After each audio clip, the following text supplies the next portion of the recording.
अच्छा, आज हमारी जो है एसपीएससी के डिफरेंट वन पेपर्स की, पास पेपर्स की तीसरी सीरीज है, जिसमें हम देखेंगे डिफरेंट पास पेपर्स और उनको सॉल्व करने की कोशिश करेंगे ताकि वो आपको डिफरेंट एग्जाम्स में फायदा देंगे।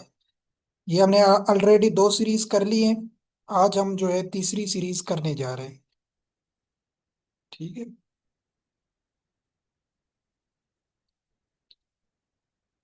यहाँ तक हमने शायद किए थे क्वेश्चंस लास्ट सीरीज में, नेशनल एंथम तक हमने किए थे क्वेश्चन। ठीक है, यहाँ तक आपको बताया था। 26 नंबर क्वेश्चन क्या है, यहाँ से डिस्कशन शुरू करते हैं अपनी। Which among the following planets is known as the red planet. ये वेरी इंपॉर्टेंट एमसीक्यूज है, ये काफी दफा एसपीएससी में भी आता है। रेड प्लैनेट जो कहा जाता है वो कहा जाता है मार्स को।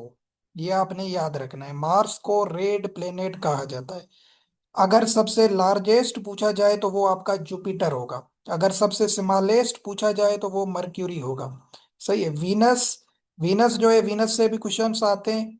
ये इसको जो है ना अर्थ टोन भी कहा जाता है, अर्थ टोन।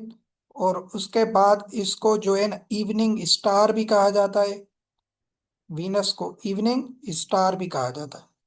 ठीक है, तो ये आपने याद रखने, वीनस के नाम। और रेड प्लेनेट मार्स को कहा जाता है। 27 नंबर क्वेश्चन क्या है कि when was all India Muslim league founded. ये ऑल इंडिया मुस्लिम लीग को कब बनाया गया था, ये भी काफी दफा मैंने थ्योरेटिकल क्लासेस में भी पाकिस्तान अफेयर्स में बताया हुआ है।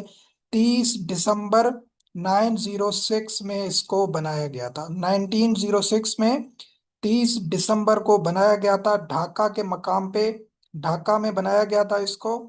ठीक है। और इसके पहले प्रेसिडेंट थे सर आगा खान, ये भी बताया हुआ है आपको।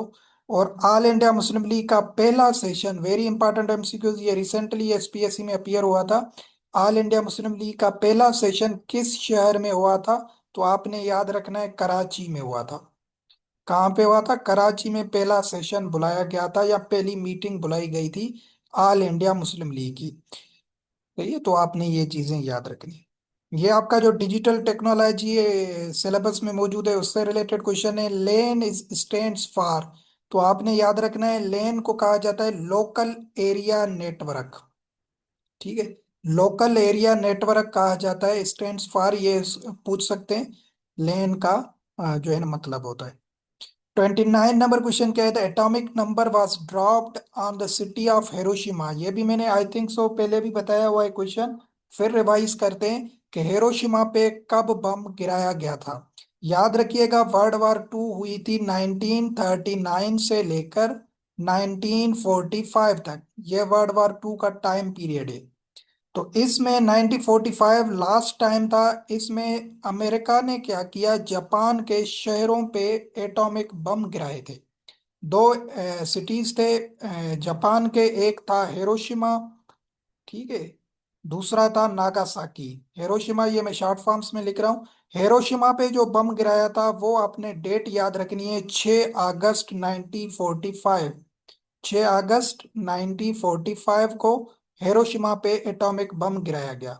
उसके 3 दिन बाद दूसरा शहर है जापान का, वो है नागासाकी। ठीक है, नागासाकी पे जो एटॉमिक बम गिराया गया था वो गिराया गया था 9 अगस्त 1945 को। सही है, तो ये दोनों आपने डेट याद रखनी है। ये एटॉमिक बम गिराए गए थे जापान के ऊपर 1945, वर्ल्ड वॉर 2 के टाइम। 30 क्वेश्चन क्या है कि the boundary line between Pakistan and India demarcated by sir Cyril Radcliffe is called. तो इन्होंने बाउंड्री लाइन को डिमार्केटेड किया था इनके बीच 1947 की बात है। 17 अगस्त को, शायद आज़ादी के 2 दिन बाद, 3 दिन बाद। तो ये बाउंड्री लाइन जो की थी उसका नाम है रेड क्लिफ लाइन। ठीक है, अपने नाम पे ही उसने ये नाम रखा था, रेड क्लिफ लाइन। पाकिस्तान और इंडिया की जो बाउंड्री बनाई गई थी। उसके बाद जो इम्पोर्टेंट क्वेश्चन है वो क्या है कि 32 में, what do you understand by omniscient. Omniscient word का मतलब क्या होता है, आपने याद रखिए कि ये गॉड से रिलेटेड टर्मिनोलॉजीज यूज होती हैं। ओमनीसेंट का मतलब होता है हु हैज ऑल नॉलेज। वो जिसके पास सारी नॉलेज मौजूद हो, सारा इल्म मौजूद हो, उसको कहा जाता है ओमनीसेंट। ठीक है, ये गॉड के हवाले से जो है ना यूज किया जाता है। ओमनी पोटेंट भी यूज होता है। ओमनी पोटेंट का मतलब होता है जो वेरी पावरफुल हो, या सारे पावर जिसके पास हो, ओमनी पोटेंट। ठीक है, वन हु इज पावरफुल। ठीक है। ओमनी, ये वन में जो लिखा हुआ है पहले ऑप्शन में, one who is present everywhere, तो इसको कहा जाता है ओमनी प्रेजेंट। ठीक है, ओमनी प्रेजेंट जो हर जगह मौजूद हो। ओमनीसेंट जो जिसके पास पूरी नॉलेज हो। और ओमनी पोटेंट जो सारा पावरफुल हो। वह who is the current chairman of senate of Pakistan, ये भी काफी दफा क्वेश्चन बताया है कि चेयरमैन कौन है करंटली सेनेट ऑफ पाकिस्तान के, वो है यूसुफ रजा गिलानी। ये अभी सेनेटर्स जहाँ पे बैठते हैं उनके चेयरमैन है। अगर डिप्टी चेयरमैन पूछा जाए तो वो भी शायद लास्ट प्रीवियस पास पेपर्स में बताया था, सैदल खान नासिर। सैदल खान नासिर जो है ये करंटली डिप्टी चेयरमैन है सेनेट के।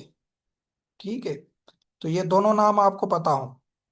और फर्स्ट चेयरमैन कौन थे सेनेट ऑफ पाकिस्तान के, जो आज़ादी के बाद बने थे, उसका नाम था हबीबुल्ला खान। यह भी आपको पता हो। Habibullah Khan, the first chairman of senate in Pakistan, Habibullah Khan. ठीक है।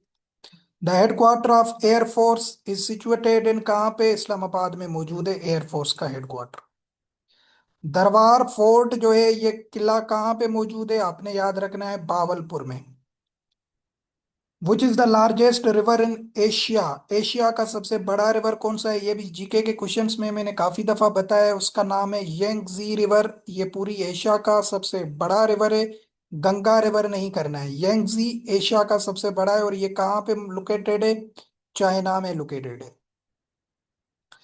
37 क्वेश्चन क्या है कि the battle of Khyber was फाट बिटवीन, ये मुस्लिम्स और किन के बीच में जंग खैबर लड़ी गई थी, इस्लामियात का क्वेश्चन है। कब लड़ी गई थी, 7 हिजरी में लड़ी गई थी। ये हिजरी भी कभी कभी पूछ लेते हैं। 7 हिजरी में लड़ी गई थी। किन के दरमियान लड़ी गई थी, मुस्लिम एंड जुइश के दरमियान लड़ी गई थी। जिसमें आपने मरहब का नाम सुना होगा, ये यहूदियों और मुस्लिम्स के दरमियान लड़ी गई थी 7 हिजरी में। ठीक है। Who was the first president of all India Muslim league, ये ऊपर क्वेश्चन बता दिया था आपको, सरागा खान पहले ऑप्शन में ही मौजूद है। सरागा Khan was the first president of all India Muslim league. Which technology is used in compact disc, ये डिजिटल टेक्नोलॉजी से रिलेटेड है क्वेश्चन। तो कम्पैक्ट डिस्क में जो टेक्नोलॉजी यूज होती है वो आपने याद रखना है, लेजर। लेजर टेक्नोलॉजी यूज की जाती है।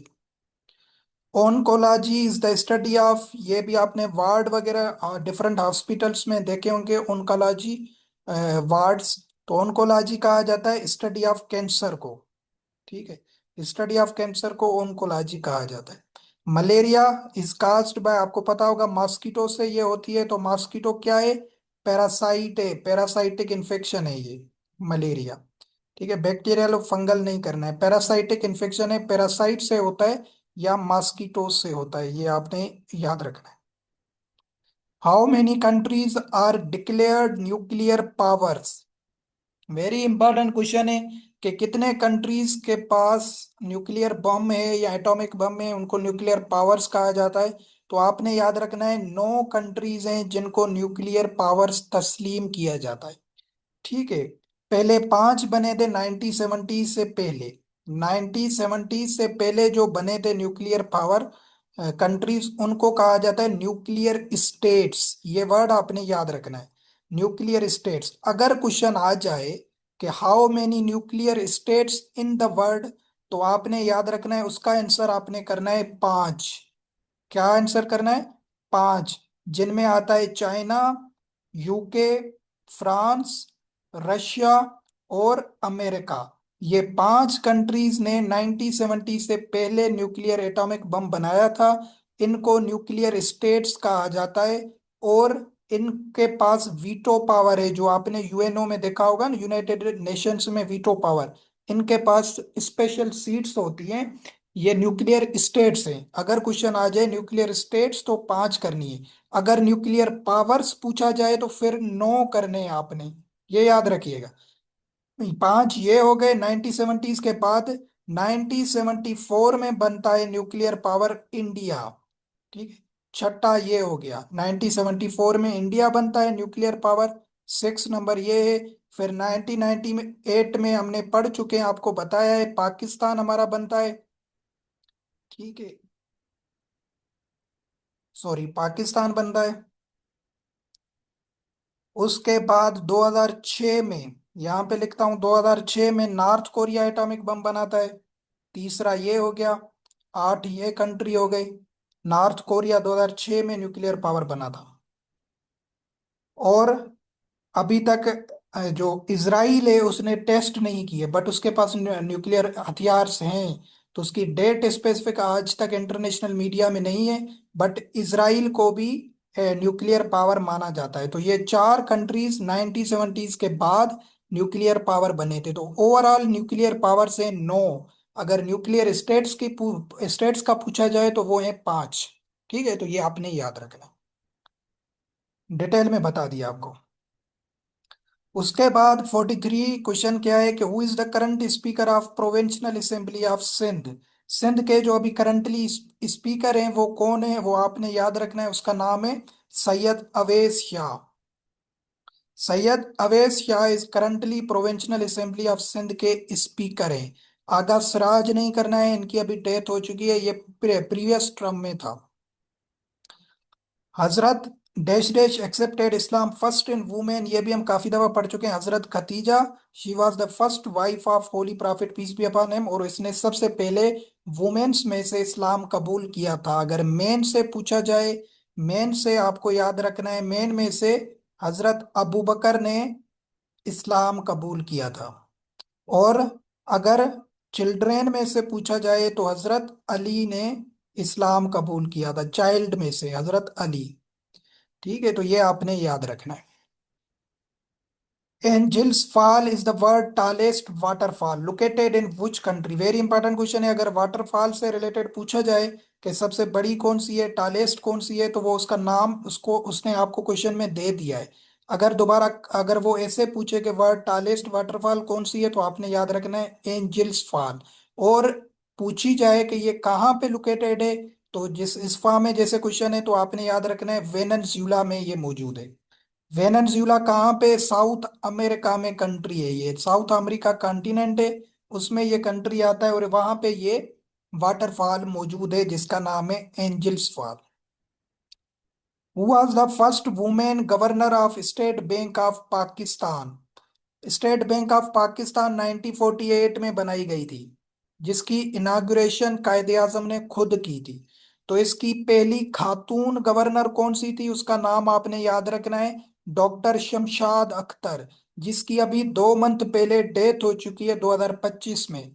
डॉक्टर शमशाद अख्तर ये फर्स्ट वुमेन गवर्नर थी स्टेट बैंक ऑफ पाकिस्तान की, शायद 2009 में ये बनी थी। एग्जैक्ट मुझे ईयर पता नहीं है, जहन में नहीं आ रहा है, बट 2009 या 11 में ये बनी थी। फर्स्ट वुमेन थी governor of State Bank of Pakistan. अगर फर्स्ट गवर्नर पूछा जाए मेन में से, तो वो थे जाहिद हुसैन। ठीक है, ये तो फीमेल थी। फर्स्ट जाहिद हुसैन 1948 में बनाए गए थे governor of State Bank of Pakistan, Zahid Hussain. अगर करंटली पूछा जाए कि स्टेट बैंक के गवर्नर कौन से हैं 2025 के मुताबिक बता रहा हूं, तो उसका नाम है जमील अहमद। सॉरी, 2026 के मुताबिक बता रहा हूं, अभी का करंट अफेयर्स में जब मैं ये वीडियो रिकॉर्ड कर रहा हूँ, जमील अहमद। ये करंटली अभी स्टेट बैंक के गवर्नर है। अगर चेंज होंगे तो फिर आपको किसी और लेक्चर में बताया जाएगा। तो फर्स्ट वुमेन कौन है, doctor Shamshad Akhtar. Tashkent is the capital city of, Tashkent किसका कैपिटल है, आपने याद रखना है, उज्बेकिस्तान का कैपिटल है। यहां से आपने एक चीज और भी याद रखनी है, तशकंत डिक्लेरेशन भी हुआ था पाकिस्तान और इंडिया के दरमियान। तशकंत डिक्लेरेशन ये होता है 1966 में। ठीक है, तशकंत डिक्लेरेशन इसलिए बोला जाता है कि इस मकाम पे इन दो पार्टीज को बुलाया गया था, इसलिए इसको तशकंत डिक्लेरेशन कहा जाता है। ये 1966 में हुआ था। पाकिस्तान और इंडिया के जो 1965 की वार होती है उसके बाद ये ट्रीटी साइन करवाई गई थी, या इनके बाद बीच में सुलह करवाया गया था, सीज फायर करवाया गया था, उसको तशकंद डिक्लेरेशन कहा जाता है। 1966 में हुआ था और ये कैपिटल सिटी है उज्बेकिस्तान का। Alexandria is the city of, या Alexandria is the port of, ये पोर्ट के नाम से भी पूछते हैं, आपने ये नाम याद रखना है। एलेक्जेंड्रिया ये किसका है? ये है इजिप्ट का शहर है। मिस्र जो है उसका शहर है Alexandria. GST, GST stands for, GST ये आप जब किसी भी रेस्टोरेंट पे जाते हैं या मार्केट जाते हैं तो ये आप टैक्स पे करते हैं, जीएसटी। तो जीएसटी का मतलब होता है general sales tax. General sales tax इसको कहा जाता है। जनरल सेल्स टैक्स जीएसटी का फुल फॉर्म होता है। Which is the largest natural fresh water lake in the subcontinent? Very important question है, तो आपने याद रखना है मंचर लेक। मंचर लेक ये डिस्ट्रिक्ट जामशोरो में है। ये कभी कभी पूछते हैं कि मंचर लेक कौन सी डिस्ट्रिक्ट में है? आपने याद रखना है जामशोरो डिस्ट्रिक्ट जो हैदराबाद के साथ है, वहां पे ये मौजूद है मंचर लेक। और ये फ्रेश फ्रेश वाटर लेक है पूरे सब कॉन्टिनेंट में। सही है। पाकिस्तान में पूछा जाए तब भी यही होगा, और पूरे सब कॉन्टिनेंट में पूछा जाए तब भी यही होगी मंचर लेक, जो जामशोरो डिस्ट्रिक्ट में। इसका पानी बिल्कुल फ्रेश होता है, इसको फ्रेश वाटर लेक कहा जाता है।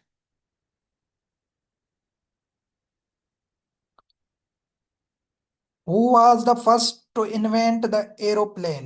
एयरप्लेन्स जो थे, एरोप्लेन्स जो थे, इनको किसने बनाया था? ये भी आपने याद रखना है। ये दो भाई थे, राइट ब्रदर्स, इन्होंने बनाया था।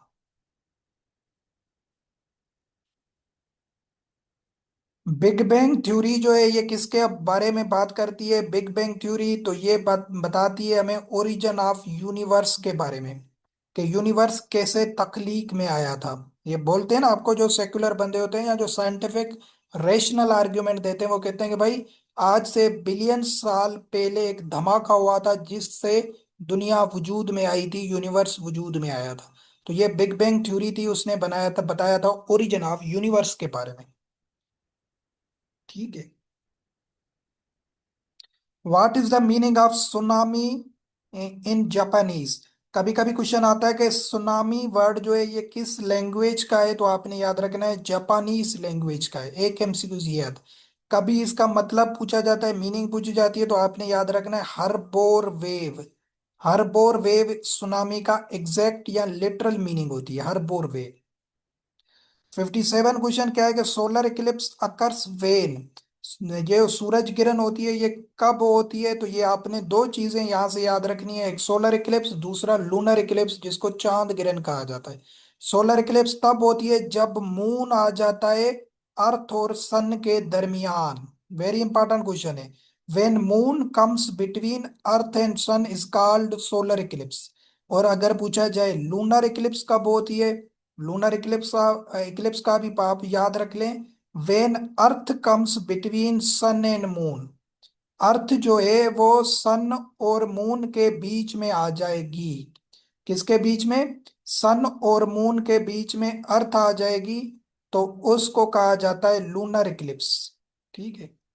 तो बस आपने ये याद रखना है, अगर मून आ जाए अर्थ और सन के बीच में तो सोलर इक्लिप्स, और जब अर्थ आ जाए इन दोनों के बीच में तो इसको कहा जाता है लूनर इक्लिप्स। ये कभी कभी डिविजन्स पूछते हैं। विच country is largest producer of palm oil in the world? Palm oil सबसे ज्यादा कौन सी कंट्री प्रोड्यूस करती है? ये भी जीके में क्वेश्चन आता है, तो आपने याद रखना है इंडोनेशिया। ठीक है। इंडोनेशिया में लार्जेस्ट नंबर ऑफ आइलैंड्स आपको मिलेंगे, जजीरे मिलेंगे, इसलिए इसको आर्की पेलागो भी कहा जाता है। Archipelago. ठीक है। Archipelago in the world कौन सा है? वो भी है आपका Indonesia. What is the currency of Venezuela? ये कल भी बताया था शायद करंट अफेयर्स के क्वेश्चन में। वेनेजुला की करेंसी बोलीवार, आपने याद रखना है word bolivar is currency of Venezuela.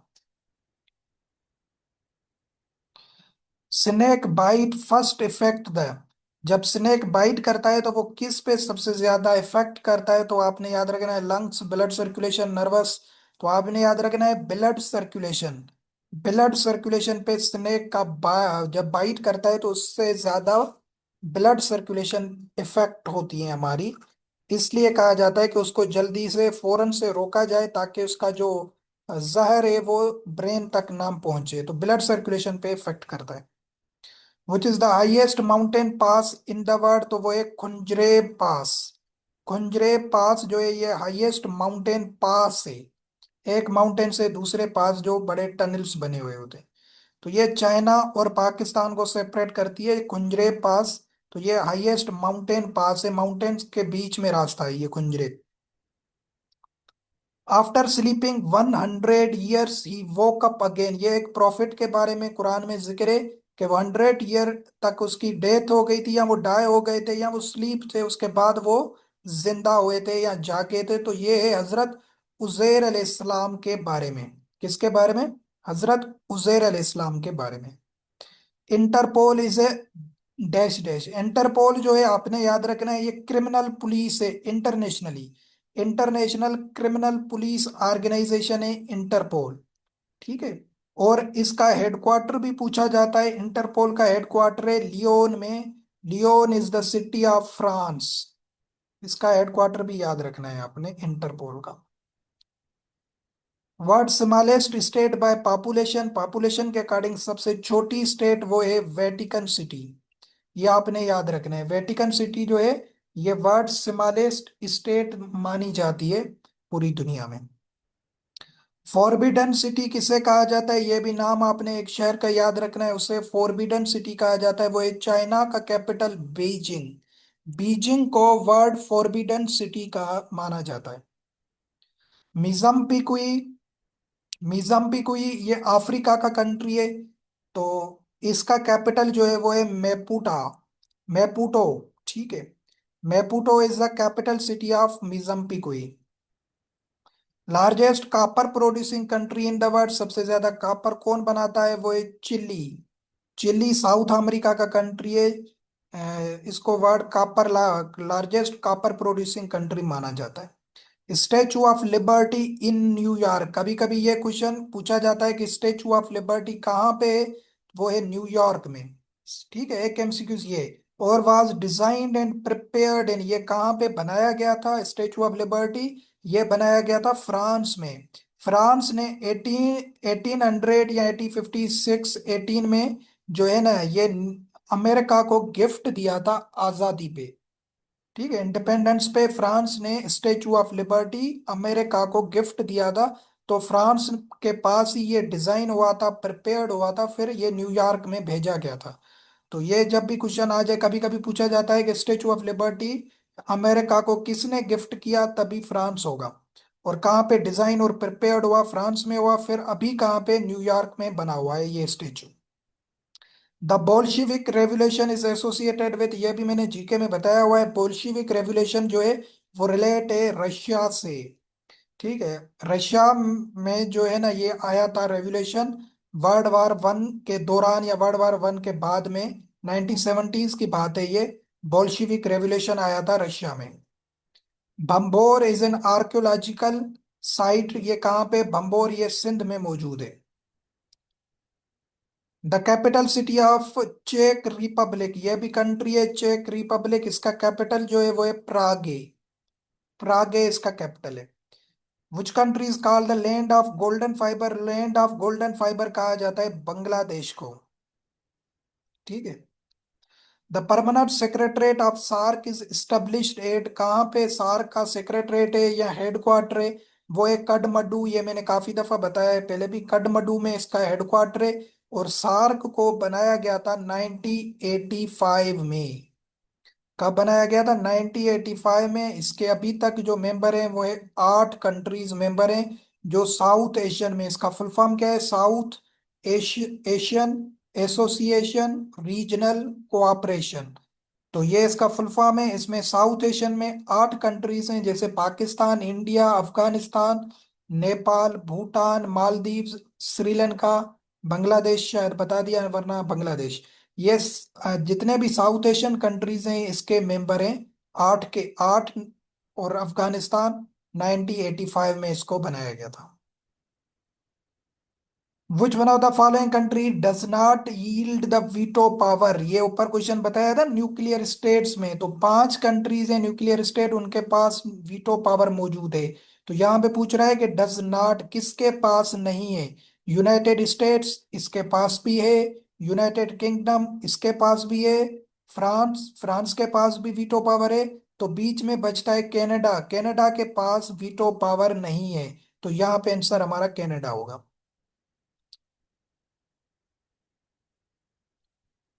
Jamshoro city is famous for its, किसके लिए फेमस है Jamshoro city? Heavy winds, educational institution, Sindhiology, तो ऑल ऑफ दीज, इन तीनों चीजों के लिए जामशोरो मशहूर है। The only Hindu state in the world, only Hindu state जो है पूरी की पूरी वो दुनिया में कौन सी है, वो आपने याद रखना है, नेपाल है, नेपाल। हुसैन शहीद श्रवंदी वाज द पाकिस्तान, ये पाकिस्तान के प्राइम मिनिस्टर्स थे। ये मैंने पहली क्लासेस पाकिस्तान अफेयर में बताए हुए हैं, सेकंड क्लास में शायद 7 प्राइम मिनिस्टर्स के नाम। तो हुसैन शहीद 5वें प्राइम मिनिस्टर थे पाकिस्तान के, जो पीएम रह चुके हैं, तो ये प्राइम मिनिस्टर थे पाकिस्तान के।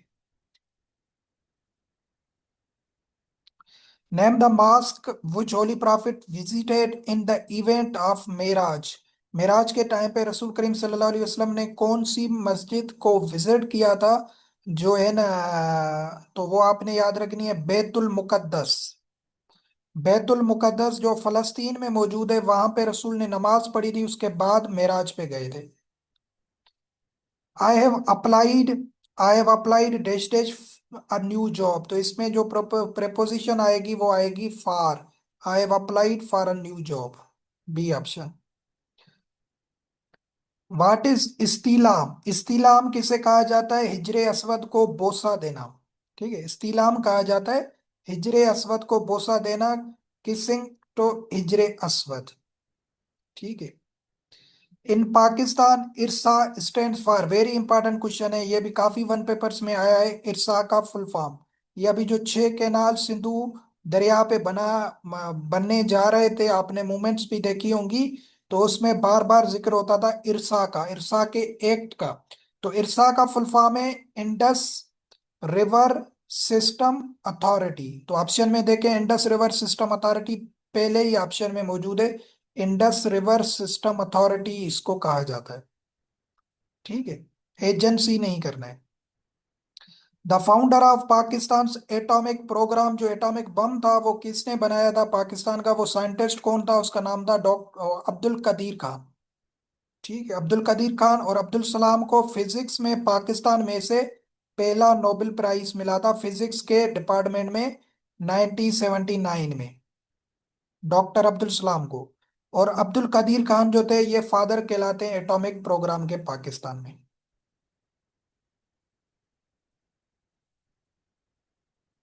You have made a judicious choice, judicious का यहाँ पे पूछ रहा है कि सिमिलर मीनिंग क्या होगी, जुडिशियस, जुडिशियस का मतलब होता है सेंसबल, बहुत ही अक्लमंद, बहुत ही जो है ना रेशनल डिसीजन, जो बहुत ही सोच समझ के किया जाता है। जुडिशियस वर्ड का मतलब होता है, तो सेंसबल इसका सिनोनिम होगा। What is the number of Rajab in Islamic calendar, आपको बताएं आपने, 7, 8 और 9, ये 3 इस्लामिक मंथ जरूर याद रखने, अगर 12 के 12 याद हैं फिर तो कोई बात नहीं, वरना इन तीनों में से पूछे जाते हैं। 7वां जो है वो है रजब, 8वां जो है वो है शोबान। ठीक है, और 9th नंबर पे आता है रमजान, रमदान। ठीक है।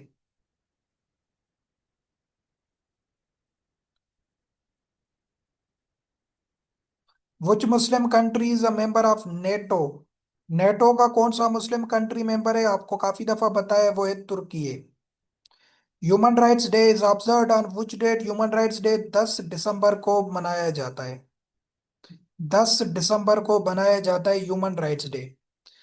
पीरू का कैपिटल क्या है, पीरू का कैपिटल है Lima, Lima is the capital city of Peru, Peru भी साउथ अमेरिका में है। द सन इज, सन पूछा जाए कि क्या है, तो आपने याद रखना है सन इज स्टार। ठीक है, स्टार करना है, प्लेनेट या वो और कोई एस्टेरॉइड वगैरह नहीं करना है। पीआईए पाकिस्तान इंटरनेशनल एयरलाइन को कब इस्टेब्लिश किया गया, यह भी एमसीक्यू याद रखिएगा, 1955 को। 1955 को पीआईए को इस्टेब्लिश किया गया था। फाटा को मर्ज किया गया था केपीके के साथ कौन सी कॉन्स्टिट्यूशनल अमेंडमेंट में? तो ये भी एमसीक्यूज आपने याद रखना। अभी तक पाकिस्तान के आइन में, जब तक मैं ये वीडियो बना रहा हूं तब तक 27 27 अमेंडमेंट आ चुकी है। तो जो फाटा को मर्ज किया गया था केपीके में वो थी 25वीं अमेंडमेंट, 25th अमेंडमेंट थी, जिसमें फाटा को केपीके के साथ मर्ज किया गया। टोटल अगर पूछा जाए कितनी अमेंडमेंट हो चुकी हैं अभी, जब तक ये वीडियो बना रहा हूँ 28/2/2026 को, तो तब तक ये 27 अमेंडमेंट हो चुकी है। पाकिस्तान एंड अफगानिस्तान बॉर्डर जिसका नाम है ड्यूरेंड लाइन, इसको कब ड्रा किया गया था आपने याद रखना है, 1893 में। 1893 में।